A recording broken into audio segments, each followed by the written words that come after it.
Jason, selon ce que les scientifiques disent, le son se propage 4 fois mieux sous l'eau que dans l'air. Donc, si on veut attirer l'attention des poissons, je pense que c'est un facteur qu'il faut vraiment considérer dans le choix de nos présentations. Puis là, cette semaine, tu nous arrives avec une tête de jig qui va chercher cette particularité-là. C'est quand même assez rare là, dans le domaine qu'une tête de jig puisse avoir cette fonction-là. C'est la Google Eyes Rattling. Donc, c'est une tête de jig qui est mise en marché par Acme. Puis, parle-moi là un petit peu comment elle fonctionne, là, Oui, cette tête-là. c'est une tête de jig en fait qui a une chambre sonore à l'intérieur. OK, donc il y a une bille qui va se promener dans la tête de jig, Oui, exactement. qui va faire du son quand on va la bouger. Oui, Puis on l'entend vraiment, là, c'est quand même assez frappant. Donc le poisson qui ne l'entend pas, il y a oui, un problème exactement. d'oreille. Ouais. En dehors de cette particularité-là, Jason, qu'est-ce que la Google Eyes a à nous offrir en tant que pêcheur? Elle a un hameçon en acier katana OK, qui est beaucoup plus résistant et beaucoup plus affûté qu'un hameçon régulier. ouais.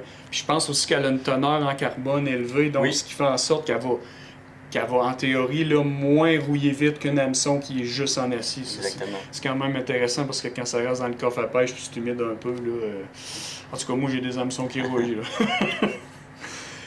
Chez Nature Chasse à Pêche, on a deux tailles, hein, Jason? Oui, un quart d'once, 3/8 d'once. Je pense que ça va pallier à peu près à toutes les Oui, sortes de profondeur et de pêche qu'on peut faire, là, surtout au doré.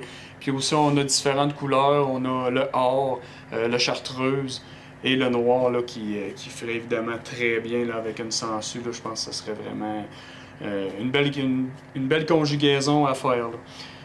Dernière particularité, Jason, au sujet des Google Eyes, je pense qu'ils ont un petit plus là, pour ce qui est de retenir les leurs. Là. oui, ils ont deux crochets, un plus vers la tête de la jig et un plus au milieu pour bien retenir le leurre souple en place. Ouais, puis ce qui est le fun, c'est qu'ils ont mis deux grosseurs. Tu sais, celui-là d'en haut est plus gros, puis Oui, celui-là d'en bas plus petit. Donc, le poisson qui va vouloir reculer le leurre souple sur la tête de jig, je pense qu'il va devoir vraiment s'y prendre là, avec force. Puis, je pense qu'on devrait avoir le temps de ferrer pour ça. je pense que oui.